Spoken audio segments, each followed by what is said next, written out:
Welcome, and in this session we're talking about effective listening skills. Effective listening skills are the greatest skill you'll ever learn because you've got to listen to what your customer wants. What are their needs? What are their desires? What are they actually looking for? So you can only do this by listening to them. There's two ways of listening. One is passive. That's probably what you're doing right now. You've probably got this video on the internet and you're probably looking at your emails and doing other things. But it actually doesn't give you 100% of what you're doing. It doesn't give you 100% of your mind. And you've got to have the attention to use every facet you have. So active listening is what we recommend. You've got to be looking at the person and giving them 100% of your attention. While they're talking, you've got to be encouraging them. Saying things like, I see, I totally agree with you. And these are encouraging them to give you more information and encouraging them to tell you what they actually want. You've got to be paraphrasing them and giving them feedback all the way through their conversation. Reflective feelings, showing the emotion that you have for your product and service is also important. And then at the end, you need to summarize to show that you either have the understanding or don't have the understanding for what they actually want. I have 10 tips enabling you to be an effective listener.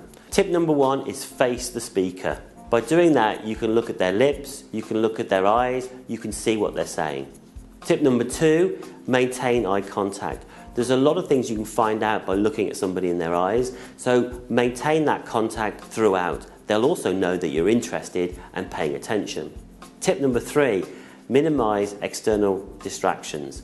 So if you're meeting in a coffee shop, make sure you sit away from the coffee machine or away from the entrance so people are butting in all the time. So move away, get yourself into a place where you can actually have a conversation. Tip number 4, respond appropriately throughout the conversation, showing them that you're interested and you would want to find out more. Tip number 5, focus entirely on what the speaker is saying. This means all the other things that are going on around you are just trivial. They're not important. If a lorry goes past or somebody knocks the table, just ignore it. Just focus on the speaker. Tip number 6, minimize internal distractions.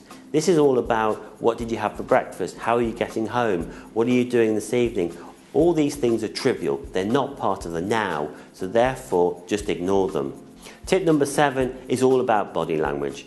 What are they actually saying non-verbally through their body language? Try and understand this and see whether they're saying yes verbally but no through their body language. This will allow you to understand what they really want to get out of the conversation. Tip number 8 is about you avoiding letting them know that you've already solved the problem.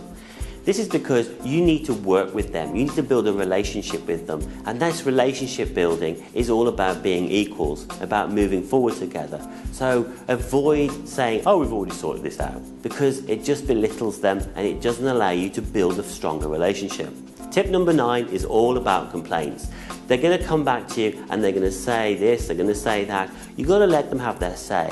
And then finally, you can come back with a rebuttal, an intelligent solution to the problem. Tip number 10 is all about engaging yourself, controlling yourself, focusing on what you're doing and what you want to get out of this meeting. Listening is a key skill and you need to ensure that you're focused on it.